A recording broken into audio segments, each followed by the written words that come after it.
5 minut? Okej, to super. To dziękuję bardzo. Okej, dziękuję, do widzenia. Eva, 25 ans, française d'origine polonaise, travaille depuis près d'1 an comme volontaire à Cracovie pour les Journées mondiales de la jeunesse. Cette expérience, ici dans le pays qui a vu grandir sa mère, est pour elle comme un retour aux sources.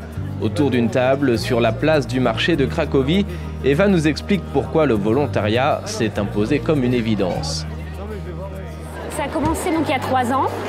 Lorsque je suis venue ici à Cracovie par le programme Erasmus donc en tant qu'étudiante, j'ai étudié la biologie à l'université Jagiellonski et j'étais au sanctuaire de la Divine Miséricorde lors de la retransmission de la messe de Rio. Et lorsque le pape François a annoncé que les prochaines JMJ auront lieu ici à Cracovie, donc moi j'étais dans le sanctuaire et j'ai tout de suite vu l'atmosphère, j'ai senti cette ambiance. Les Polonais étaient très contents que les prochaines JMJ aient lieu justement à Cracovie. Et moi je me suis dit, il faut absolument que je sois là pour les JMJ de Cracovie. Pas seulement en tant que pèlerin, mais là j'ai voulu m'engager en tant que volontaire. Je ne m'attendais absolument pas à ça en fait. J'ai fait énormément de rencontres. J'ai dû me débrouiller en anglais. Je veux dire, c'est incroyable. Je ne m'attendais pas vraiment à tout ce qui s'est passé, aux rencontres que j'ai faites, à ce que j'ai appris, au travail que j'ai fait. Et moi, ça me fait plaisir de savoir que j'aide les personnes. Enfin, peu importe que moi je sois débordée ou autre, mais j'aime bien rendre service, j'aime bien aider, j'aime bien savoir que les personnes sont derrière satisfaites de la réponse que je leur donne. Pendant 9 mois, comme volontaire, Eva est en charge d'enregistrer le recrutement des autres volontaires. Au fil des semaines, elle dit avoir vécu des expériences formidables et en particulier, elle garde en mémoire ce souvenir.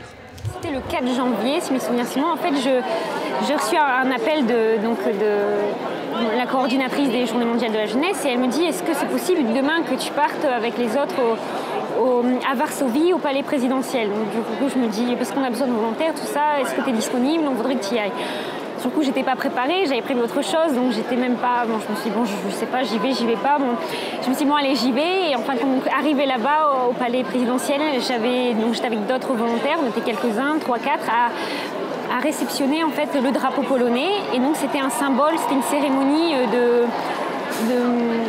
du drapeau. En fait, on a reçu le drapeau polonais, qui est un peu le symbole de la liberté et qui indiquait que c'est le début des JMJ, en fait. C'était ce symbole-là. Et donc je ne m'attendais vraiment pas à ça et je m'en souviens jusqu'à aujourd'hui. C'était un événement super, quoi. Fière de ses origines, quand elle évoque le peuple polonais, Eva ne peut s'empêcher de penser à Saint Jean-Paul II. Et avec lui, cette fameuse phrase qui l'encourage. Dès que j'entends Saint Jean-Paul II, je pense à Nie lękajcie się, c'est-à-dire n'ayez pas peur. Donc c'est ça, c'est vraiment la phrase qui me dit qu'il ne faut pas avoir peur d'aller vers les gens. Peu importe si on peut être déçu, il ne faut pas avoir peur. Je pense que c'est ça qui est important. Et Saint Jean-Paul II, c'est vraiment le pape qui est proche des gens aussi, qui a fondé les JMJ. Et je pense qu'il reste dans la mémoire de chacun, des Polonais, de tout le monde. Et quand on l'interroge sur son avenir, après 9 mois de volontariat international, Eva semble quelque peu dubitative.